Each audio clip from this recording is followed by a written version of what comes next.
Good afternoon, and welcome to week 5 of our COVID-19 webinar series. I am Sarah Dash, President and CEO of the Alliance for Health Policy. For those who are not familiar with the Alliance, welcome. We are a nonpartisan resource for the policy community, dedicated to advancing knowledge and understanding of health policy issues. We launched this series to provide insight into the status of the COVID-19 response and shed light on remaining gaps in the system that must be addressed to limit the severity in the United States. The Alliance for Health Policy gratefully acknowledges the National Institute for Healthcare Management Foundation and the Commonwealth Fund for supporting our COVID-19 webinar series. You can join today's conversation on Twitter using the hashtag AllHealthLive and follow us at AllHealthPolicy. We want you all to be active participants, so please get your questions ready. Here's how you do it. You should see a dashboard on the right side of your web browser that has a speech bubble icon with a question mark. You can use that speech bubble icon in case you are having any technical issues, as well as to submit questions that you have for the panelists at any time. We will collect these and address them during the broadcast. You will also find the materials that accompany this webinar on our website, and a recording will be made available there soon.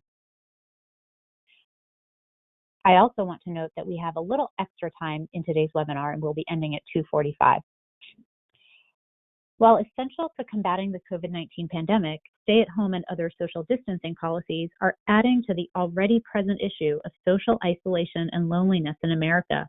This is especially true for the 13.8 million adults over age 65 who are living on their own. Today, we will discuss the physical and mental health implications of social distancing, as well as potential interventions that healthcare leaders and communities can implement to help those who are most at risk. Now, I'm so pleased to introduce our distinguished panelists. First, we will hear from Tanya Shah, Vice President of Delivery System Reform at the Commonwealth Fund, where she manages the high-need, high-cost population portfolio.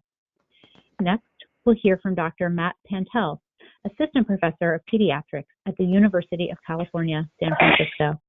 In addition to his work with children, Matt researches morbidities associated with social isolation among adults. And finally, I'm so pleased to introduce Robin Caruso, the Chief Togetherness Officer at CareMore Health. Robin has worked in the field of behavioral health and medical social work for older adults for over 30 years. Thank you all for joining us today. And now I'm going to turn it over to Tanya Shah for some opening remarks. Tanya, go ahead.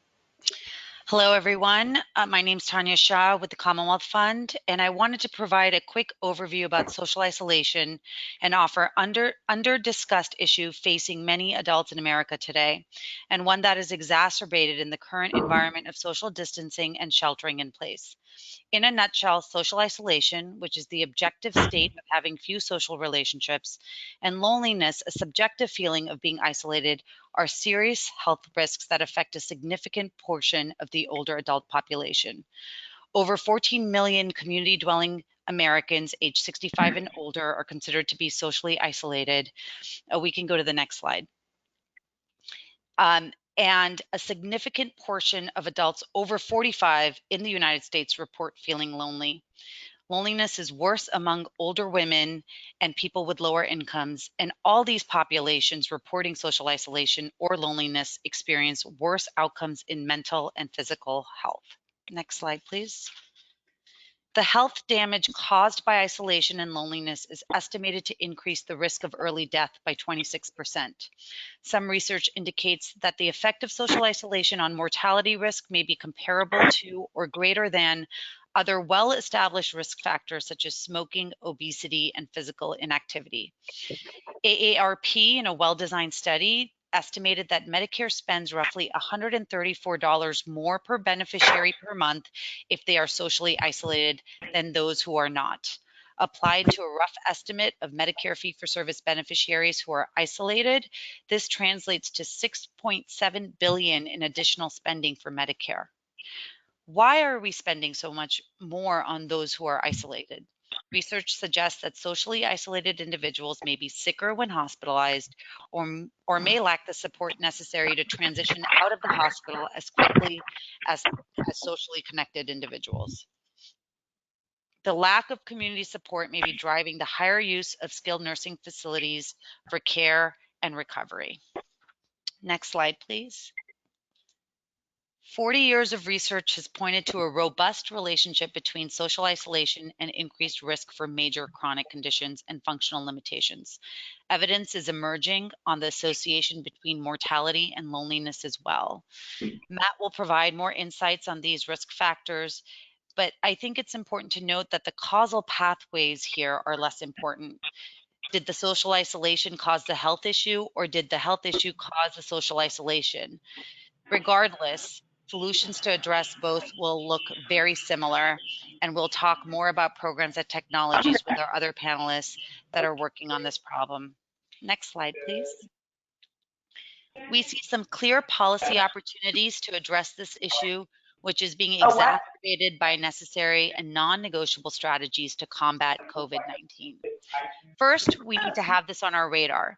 The healthcare sector can be a major partner in helping identify and address social isolation among our most vulnerable populations. We need to identify it as a risk factor as we would smoking or food insecurity. There are tools out there for care teams to leverage and resources to connect those who are lonely or isolated via digital and telehealth services. Second, we need to make it easier for mental health providers to provide these services virtually and telephonically. Even with new flexibilities to practice remotely, mental health providers are still struggling on multiple levels. They're trying to adapt telehealth visits without sacrificing the personal connection to people they help. They're trying to navigate a maze of licensing rules while figuring out what the emergency flexibility really means. And they're trying to accommodate growing numbers of online patients facing depression, fear, panic, grief, isolation, and economic distress, on top of mental health conditions they had before the pandemic. Third, the rapid shift to technology and telephonic solutions is no use if our poor older adults cannot access them. Policymakers can consider ways to increase access to utilities like internet and smartphones that are critical for staying connected. Nearly half of older adults do not have broadband service or smartphones. Medicare and Medicaid already subsidize this in certain cases for specific populations. I'll turn it back to Sarah so we can learn more about strides being made to address social isolation and loneliness.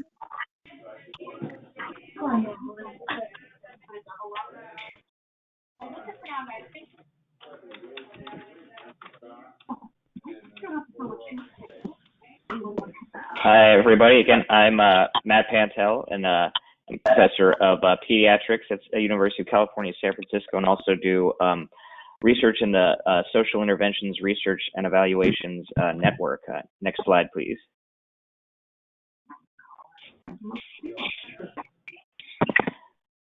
So I'm going to talk to you a little bit more about relationships between social isolation and loneliness, and also talk about some of the opportunities to implement interventions now and in the future.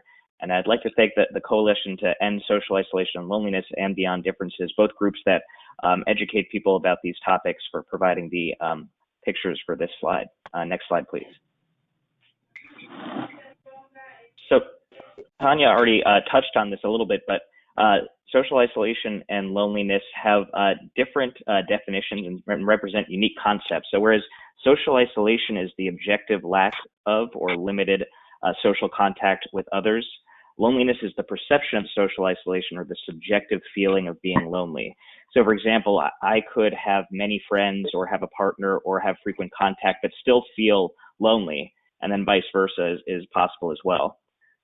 And the reason that I bring this up is that these terms are often used overlappingly, but they actually represent distinct concepts that have different implications for interventions. Next slide, please.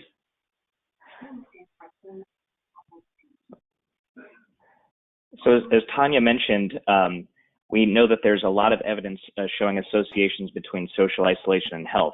We know it's not only associated with health outcomes, but that there often appears to be a social gradient, where increasing levels of social isolation confer increasing levels of risk of poor health. So for example, in a study that we conducted using a national sample of over 16,000 adults ages 25 and older using the National Health and Nutrition Examination Survey, we found that higher levels of social isolation were associated with increased levels of mortality risk over 14 years of follow-up. And as you can see on this graph, which on the the y-axis shows the percentage of people alive at the beginning, and then over the months of follow-up on the x-axis, the rate of death. You can see that women's risk of mortality over time shows that not only are those in red the most isolated, dying at faster rates than those least isolated, which are those in black, but that with each level of isolation, you have an increasing rate of death over time. Next slide, please. Additionally, in this study, to understand the magnitude of social isolation as a risk factor, we compared it to other traditional clinical risk factors. As you can see here, we found that social isolation was a similarly strong predictor of mortality when compared to smoking, obesity, high blood pressure, and high cholesterol, with the risk of death over the follow-up period being about 1.5 times higher among those who were the most isolated compared to those who were the least isolated. Next slide, please. The magnitude of social isolation. And not only is social isolation associated with health outcomes that we measure on the surface, but it's also associated with biomarkers of the disease.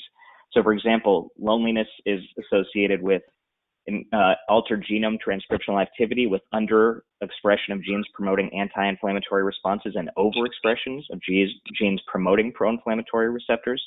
And social isolation is associated with increased levels of C-reactive protein, which is a marker of inflammation associated with cardiovascular disease. And then social isolation is even associated with increased susceptibility to the common cold. And next slide, please. You can see here in a study where they actually exposed people to cold viruses that increasing level of association was associated with increased risk of developing symptoms. Next slide, please. Certain populations appear to be at higher risk of social isolation and loneliness compared to others. A National Academy of Sciences, Engineering, and Medicine report that just came out this year did a great job synthesizing some of this literature and showing that certain immigrant communities are at higher risk, as well as LGBT individuals, people living with chronic diseases, as Tanya alluded to, and also people who have experienced hearing loss. In a Commonwealth Fund study that we did recently, Liz Tung led and found that people experiencing financial strain are also at increased risk of social isolation, and those experiencing intimate partner violence are as well. A lot of the effort has been on looking at these associations in older adults, but we don't know as much in sort of younger populations. Next slide, please. Because of this evidence that's been developing over many, many years, there have been a lot of endorsements for screening for or identifying social isolation and loneliness in healthcare settings. The National Academy of Medicine in 2014 actually endorsed several social and behavioral determinants to capture in electronic health records, including social isolation. And again, the National Academy of Sciences, Engineering, and Medicine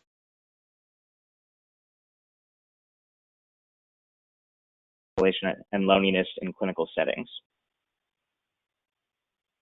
And next slide, please. Other things that this report highlighted that came out this year were several recommendations in accordance with 5 goals, each of which addresses an aspect of enhancing the role of the healthcare system in addressing the health impacts of social isolation and loneliness in older adults. So goal 1 was to develop a more robust evidence base. Goal 2 was to translate current research into healthcare practices. Goal 3 was to improve awareness of the health and medical impact of social isolation and loneliness across the healthcare workforce and among members of the public. Goal 4 was to strengthen ongoing education and training related to isolation and loneliness in older adults and the healthcare workforce. And Goal 5 was to strengthen ties between the healthcare system and community-based networks and resources, where a lot of this work goes on as well. Next slide, please. We've also been conducting research, thanks to funding from the Commonwealth Fund, looking at what stakeholders involved, not only in the US, but abroad, where social isolation interventions are more common in certain countries. And what we found is some common themes that came up from these stakeholders are that social isolation and loneliness are definitely cross-sectoral issues, and the healthcare system alone should not be the only one to address it. Another theme was that the healthcare system should be proactive rather than reactive and help sort of identify preventive strategies to prevent social isolation and loneliness. There's also enthusiasm for government involvement and accountability, and also an increasing recognition of the importance of social isolation and loneliness to healthcare plans. We also identified in this work that there are a lot of emerging technologies in both the philanthropic and private sectors to address social isolation and loneliness, including mobile apps and online programs. Next slide, please. And given the current situation with COVID, we also wrote about a couple of recommendations about how to address social isolation and loneliness during this time and given the environmental restrictions. So important things are maintaining social contact, and even though the term social distancing has come about, it's really more physical distancing, and now more than ever, social connection is very important. It's important to support those unfamiliar with ways to connect through technology, so if people don't have the internet, using landlines. It's important to initiate new connections if you're able to, and there are a lot of variety of programs out there that are COVID-friendly that can connect you with people. Know when to ask for help. There's a lot of national and local hotlines that are either warm friendship lines or mental health hotlines for people in crisis. And also during this time, I think it's a great opportunity for providers when they are conducting telehealth visits to screen for isolation and loneliness and refer patients to appropriate resources in their area. Next slide, please. Just want to thank everybody for their time, and please email me if you have any questions.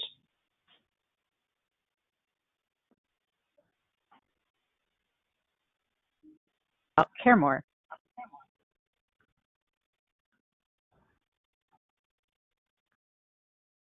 Thanks, Hi, Matt. hello,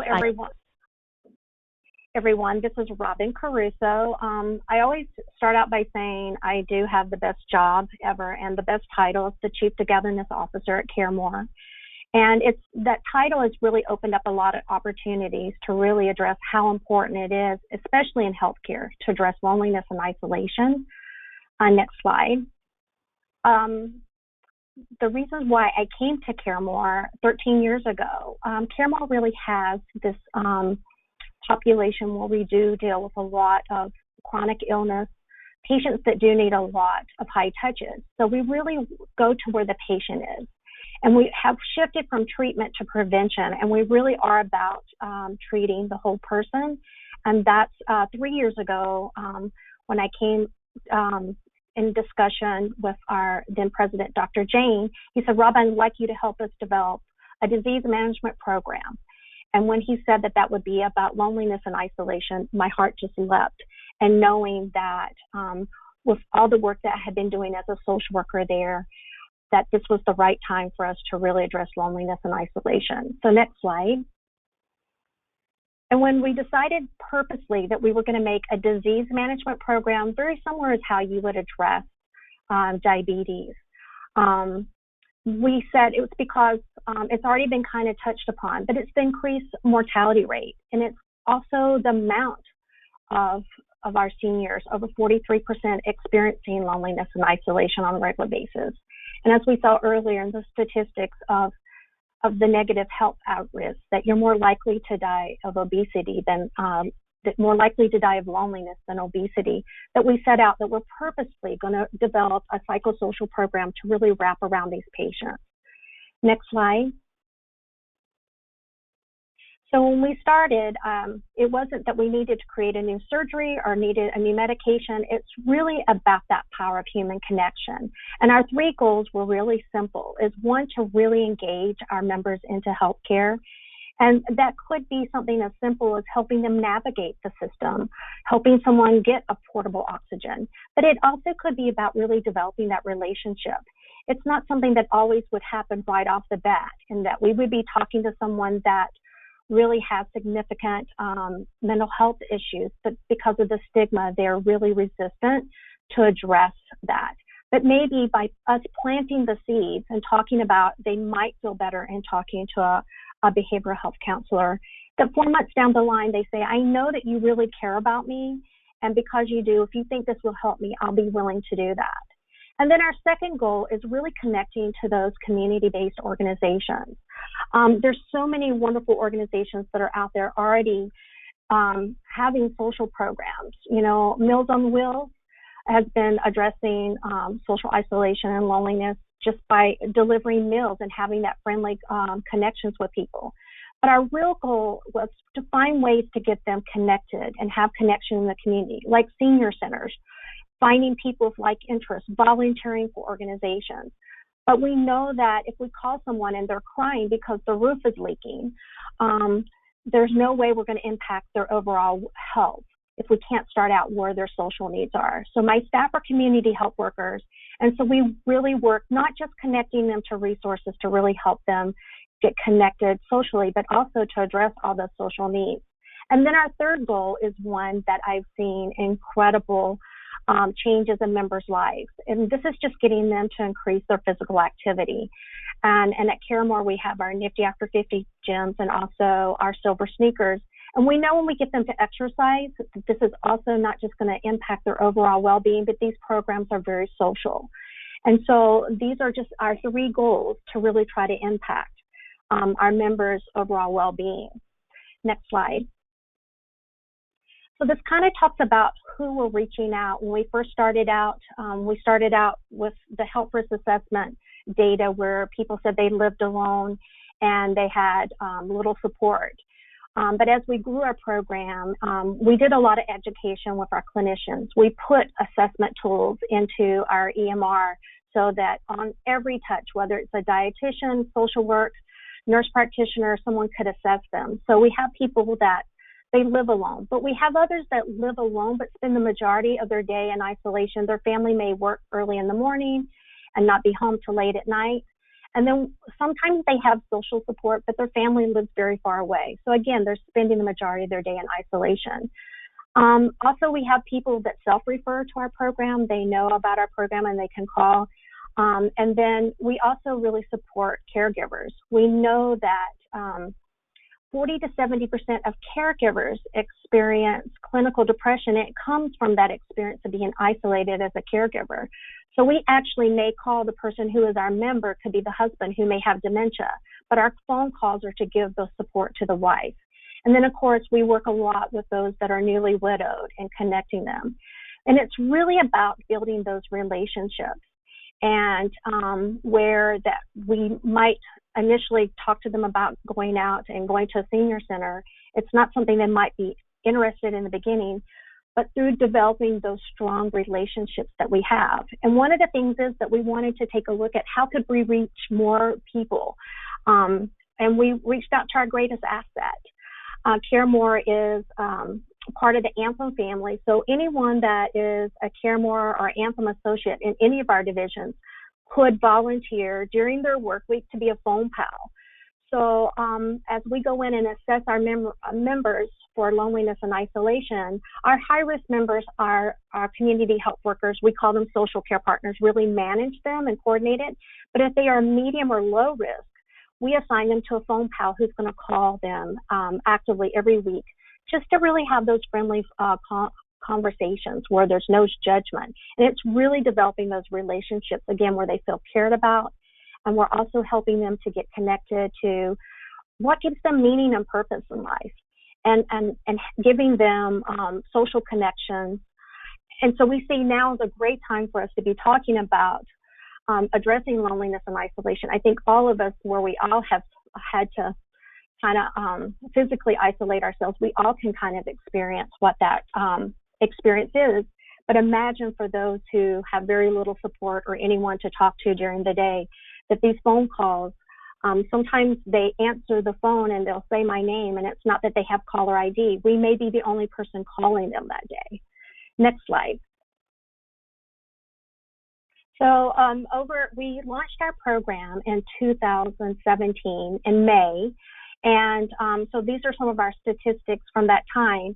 And so you can see that we have a large number of patients. Right now, we're working primarily virtually because we're unable to make our home visits.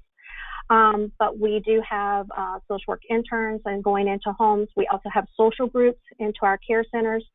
So with the COVID-19, we've had to really shift and change everything to be all virtual. And then we're also, you can see we've connected people to over 6,000 resources in the community. And as I said before, one of the things that we've seen a really great income, people that were in our program a year before they came into the Togetherness program, we've seen an increase of 57% of them engaging in exercise. And like I said, this isn't only improving their physical well-being, but we're also increasing their social social connections as well. I met one member who had started going to the NIFTY after 50, and she had been a caregiver for her mom starting at 14.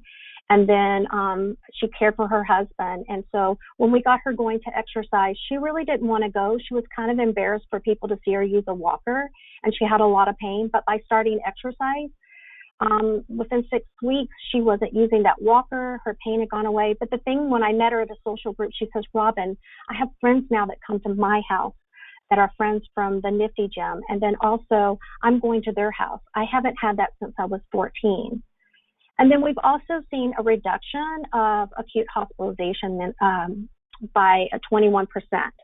So you can see that our program has definitely had a big change in our members' lives. Next slide. That's, I know now we'll probably be going to have our questions. Thank you so much, Robin. So yes, as a reminder for those in the audience, if you'd like to ask a question, you can use the question mark button on your attendee interface to send us a question. So Robin, I'd love to start with you. You know, you really talked about how you've built up this infrastructure over the last few years to really address social isolation and loneliness. And can you give us a sense of how COVID is affecting your beneficiaries, your member populations? Obviously, they can't go to an exercise program right now, that kind of thing. What kind of increased demand are you seeing, and how are you coping with it? Well, one, we have seen an increased demand. Our referrals have tripled since the COVID-19. And then those patients that are in our program already, some of them are even saying they're starting to feel like they did when we first called them, that they've been in the program. So we're really working to help them find new ways to connect. A lot of them have where they've been resistant to using technology. Some of the phone pals are even teaching our members how to Zoom and use technology.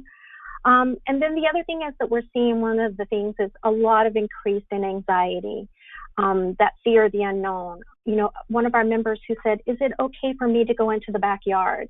So we've also had to do a lot of education to them. But we've also tried to be really creative in things. You know, we've mailed out things where our members can play checkers over the phone with their phone pals. So we are seeing a big demand. And so one of the things is it's really impacted us in a great way that we've also had a lot more people signing up to be phone pals. So where we've had the triple in referrals coming in, we're also seeing a high increase and really have ramped up our phone pal program as well.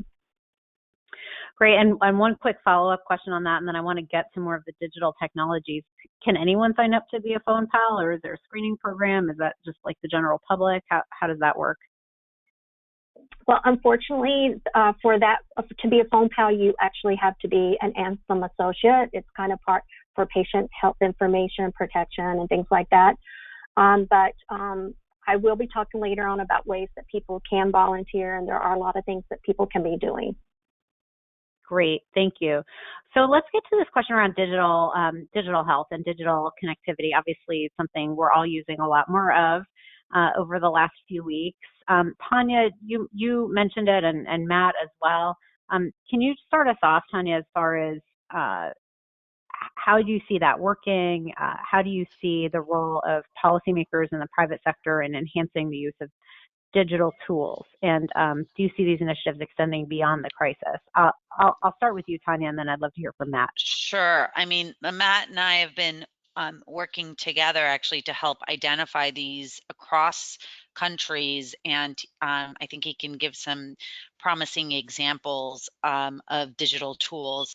I think from a barriers and facilitation standpoint, I mentioned this in my slides, we really need to make sure that the devices and the utilities are available, especially to those that are lower income and more susceptible to being isolated, so that they can engage in these telephonic services. I think Medicare is ramping up flexibility, especially around health services, making those reimbursable to providers through telephonic care or virtual care. And we just need to see some of that parity on the mental health side.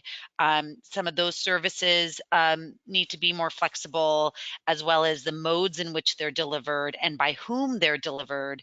I think, Robin gave an example of the types of people that go into the home and are really the partners with the patients.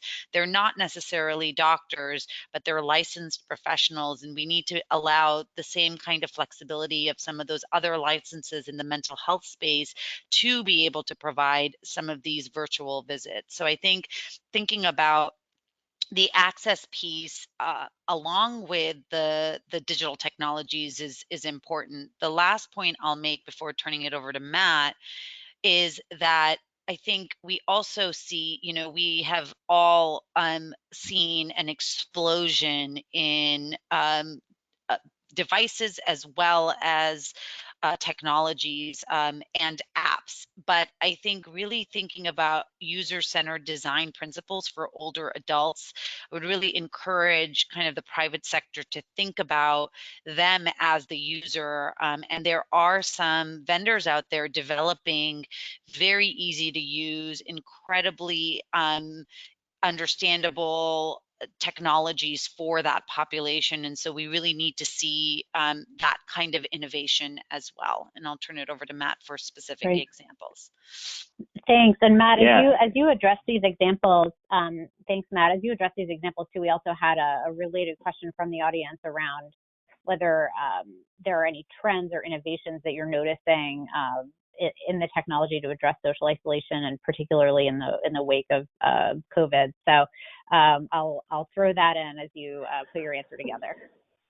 Yeah, no, great question, and I completely agree with what Tanya is saying. And I sort of think of these technology-based or digital innovations as sort of several different types. There's some that are where digital technology is used to facilitate connections via other methods, like there are apps where you can sign up and you use that to then find sort of friends that then you can set up, phone calls with, and it might not be the digital connector anymore. For example, there's something that does a little bit of both, is this app called Papa that pairs older adults with college students to facilitate connections. And while that usually involves meeting in person, they were also launching more phone friends situation. And I know when I was contacting them last week, that's what they were focusing on, obviously now during social distancing. And then there's other things that I think serve them, digital technologies that serve as the sort of connector themselves, or as the connection. For example, and I think Tanya was alluding to this, there's an innovation called Comp, which is this sort of one-button computer that's actually designed and more user-friendly for older adults who probably haven't been exposed to as much technology or mobile applications before.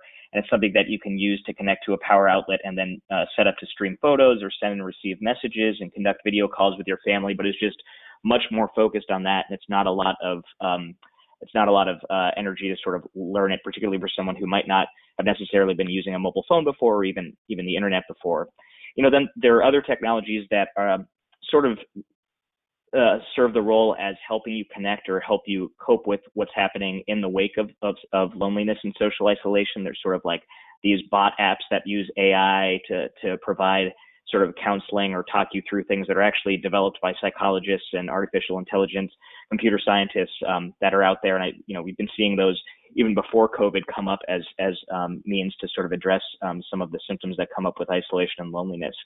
And one last bit before answering the question about the trends. I think telehealth is something that's interesting right now because as we've essentially gone from practicing minimal telehealth to only telehealth for a lot of primary care visits in a very, very short amount of time. And I think that provides, the platform to try some of these interventions that we haven't done before, because we have now this infrastructure that's being integrated more and more because we had to do it in the healthcare sector.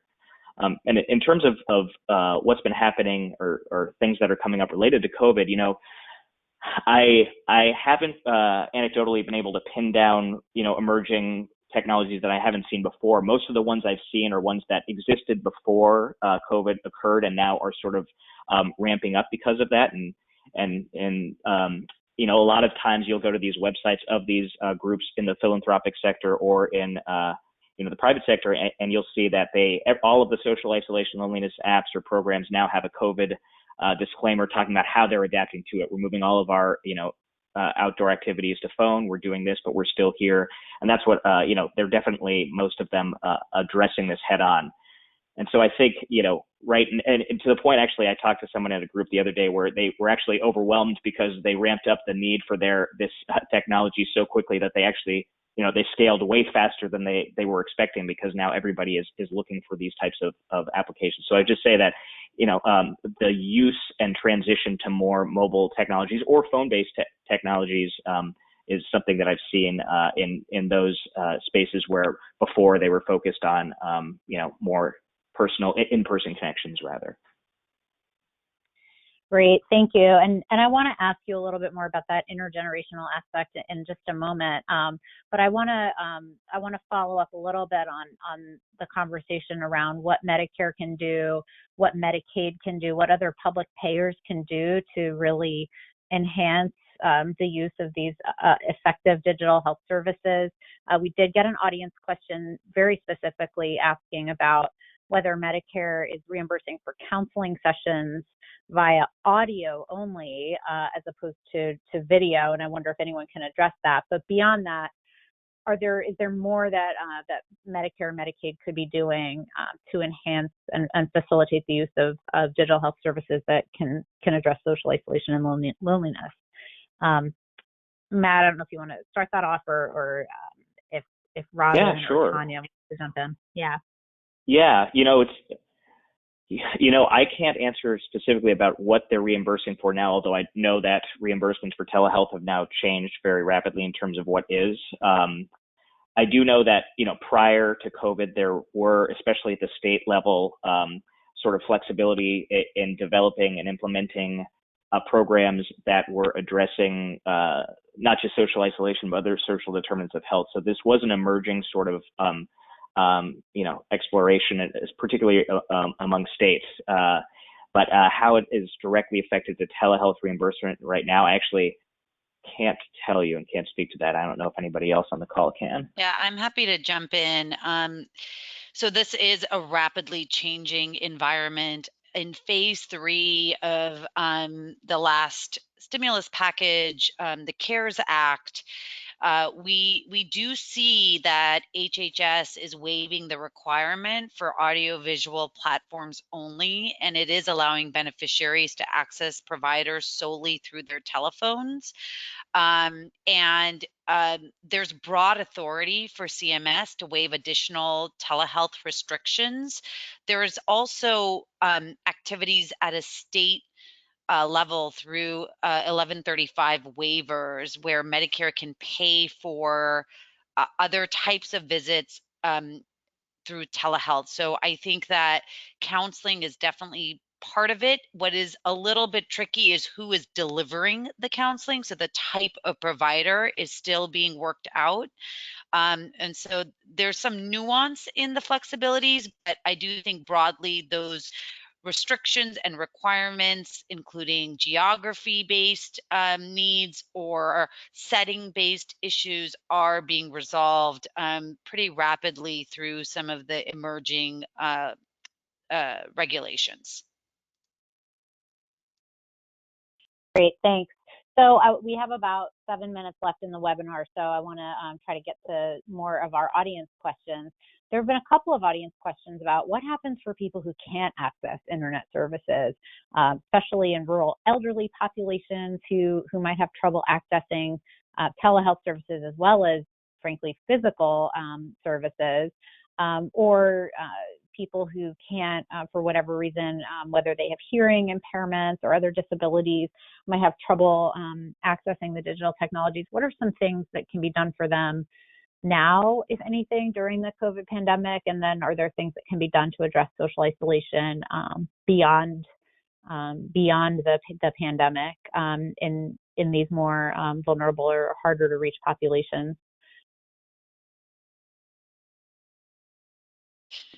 I can take the first pass at that. I think I appreciate the question, because I think this is one of the toughest issues we're dealing with right now. And I think like Pew Research, has shown that, about, while adults over age 65, only about 40% of them are using mobile phones, 67% of them, are using the internet at home. However, that's still only 2/3. And right now at this time, with really increased burden of isolation and loneliness, how do we address that a third of the population who it's really tough to start a new technology in the home, let alone, might not even be feasible. I think, and this is a struggle even pre-COVID when you're talking about rural areas or areas where it's harder to access, or with people who are unable to physically go out and meet people because of any sort of limitation. So the tough answer is I think as much as possible, having people, if there are landlines, if there is internet connecting that way, if they are in apartment buildings, places where you can socially distance and check in somehow is another way. And for the rural areas, similarly, although probably not sanctioned depending on where you are, but checking from a very far distance as well, but just seeing if there are ways that you can check in if people truly don't have the means to do that via other resources. I'd love to jump in here too and just mention a couple ideas. And so I think this is where healthcare can really partner with community-based organizations. And so, I think Robin and CareMore do this really well, but thinking about existing networks that can access these populations, those who are in the community that are already potentially helping to serve them, and strengthening those partnerships with their healthcare providers. So, for example, for older adults, a strong social network are the area agencies on aging, and they tend to be pretty much in every state and in most of the communities. And so really strengthening those networks, getting them to engage with those harder to reach populations, ensuring that we provide ADA compliant devices and telephones so that people can engage in telephonic care, are some of the ways that payers and the community can better reach those populations. I think another thing that's important, again, comes down to the fact that many of the people that are most vulnerable because of social isolation have potentially greater risk of health issues or have existing health issues. And so their only touch point sometimes is with the health system, and getting providers and care teams engaged on social isolation, knowing that these folks exist in their panels and maybe should be proactively reached out to, could also go a long way in this current environment, because they can't walk into their doctor's office once a month or once every 6 weeks like they used to and have a set of eyes on them. So really having the healthcare providers proactively identify the most at-risk populations and reaching out could be another way for us to ensure that these populations are not ignored in COVID. Thanks. And so that's a great segue. Oh, no, go ahead, Matt. Oh, go ahead. Well, I was going to add one more, just broaden it even more, as Tanya was reminding me. I think, after COVID, we'll probably have discussions about how we can go even beyond the healthcare sector, engage other sectors. And just throwing out an example, programs like call and check programs where post officers check in on people who are very isolated because they are actually some of the only people who outreach, and just see if they need anything, not anything very formal or very long. But I think that those have been piloted in several places in the U.S. and abroad. And I think talking about how we can get some of these other sectors that might be the only touch point, as Tanya alludes to, will be something that we'll be discussing in the next few months. And this Thanks is Robin. for bringing that up, Matt. Yeah, go ahead, Robin. One of the things is about developing relationships. It's not just us developing relationships with our patients. We've had to go and develop relationships with our community. I'm a product of the rural South. The rural areas are very difficult, but it's where we've developed the relationships to say, hey, here's where how can we support you in creating where these resources aren't currently existing. So it is about developing community and collaboration, working all together. Pun intended. And Robin, this is a great segue to maybe what could be a final question, which is, you work with a lot of community-based organizations already. How are you helping them navigate in this current COVID crisis? And then maybe if you could share a little bit about how you're seeing people step up and volunteer, or how you think they can do that in the current crisis. Great, because I did mention that early on, because we can't talk about loneliness and isolation about ways that we all can get involved in the community at whole. There's so many great ways, even virtually right now through COVID, that maybe now, one of the people was saying how we're going to look at this on the other side is kindness and generosity and giving up your time. But, one great place is to start out is a couple organizations, Point of Light and Volunteer Match, that you can go in and look and do that. United Way is setting up ways of helping people where you can help and work together. There's another organization, Family Elder Care, where they're helping people make virtual phone calls and just kind of connecting people. There is Well Connect with the Senior Center Without Walls. It's an organization where seniors can actually reach out, and they're always looking for people, not healthcare related, any kind of things to help lead classes and the things that they do online. There's many more, but Meals on Wheels is looking for, people to help in delivering safely meals, because there's a lot that can't come to some of the alternative drive-by solutions that are out there for seniors, for those who don't have the transportation. So just look around, and if anything else, people that are healthier are people who know their neighbors, know your community, and pick up that phone and call someone and just check in on them.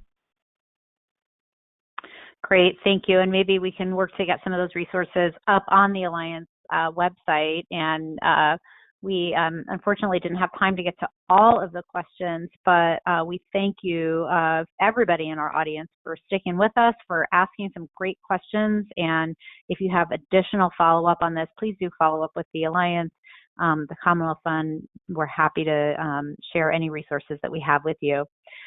So Tanya, Robin, and Matt, thanks for joining us today. To everyone who's listening, there will be a recording available on our website later this afternoon. And please be sure to mark your calendars for the next session of our COVID-19 webinar series, which will be on the topic of vaccine development this Friday, April 17th from noon to 12:30. So again, Robin, Tanya, and Matt, thank you for joining us. Thank you to the Commonwealth Fund and to the NICM Foundation for their support of this webinar. And that'll conclude our webinar.